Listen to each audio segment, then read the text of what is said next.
When it comes to iodine, we'll go into here and then we'll move from supplements. A controversial one that I like personally. I like Lugol's. I know in your new book you wrote about Lugol's. Mm-hmm. Talk about what you do for iodine and then any controversy, how you feel about that. So when I first started doing iodine, it was actually a while ago, a long time ago, I started taking iodine. Then I never stuck with it. I'd take it for a while and then I'd go off. And then finally, when I created Primal Bod, I was like, we need to get back into iodine. And so, Dr. Brownstein, have you had Dr. Brownstein on your show? He's so Yeah, awesome. I love him. he's Love amazing. him. So he is really the expert on iodine, but I would recommend everybody watch your video with him. He's just so great. So I started experimenting at first. I was doing like 10 to 12 drops of Lugol's 2% a day. And I did it for a long time. I felt really good. And then I started playing around with lowering my dose a little bit, started lowering my dose. And now I'm taking about 4 to 6 drops a day of 2% Lugol's solution in my water. And I feel great. I used to have horrible breast tenderness. And it wasn't just around my period, it was all the time. And that, when I started back on iodine, but I've been consistent with it, it's gone. It is completely gone. Now, I have been on vacation and forgot to bring my iodine and been away for several days in a row, like over 10 days, and my breast tenderness will come back if I am not on my iodine. So I know that's how bad my body needs it. So the controversy around it is you can cause problems doing too much, which you can. I've taken too much before. One time I had a bottle of 5% that I opened and I didn't realize it was 5%.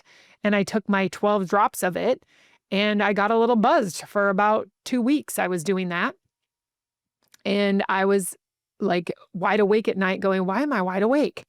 And then for some reason, the next day I just looked at my iodine bottle and it was like 5%. And I'm like, oh my gosh, I didn't realize I was taking so much. And so it caused a little hyperness in me.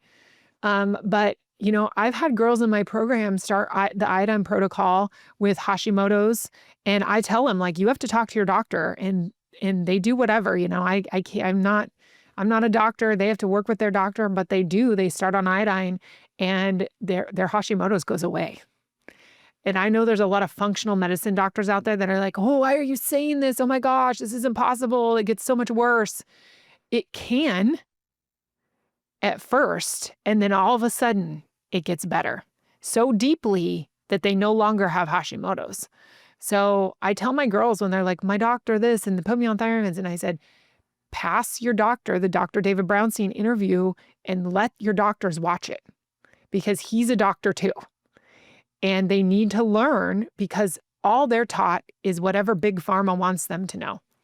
Whatever drug they need to sell, they're taught all the side effects on that drug and, how to use the drug and symptoms. And that's all they're taught, is how to prescribe drugs. So they don't know any of this fundamental nutrition stuff like they should.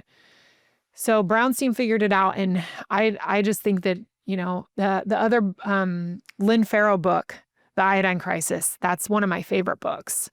That's an amazing book. He did the foreword in that book. Brownstein did, but that's an amazing book. Everyone should read that book.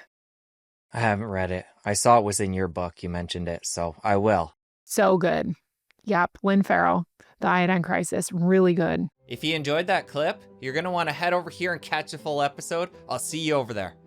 The reason my program is so different is because I target insulin. Most people today are overproducing insulin. They're eating foods that are triggering a high insulin response, and they're loaded with insulin. Insulin is the master fat storing hormone.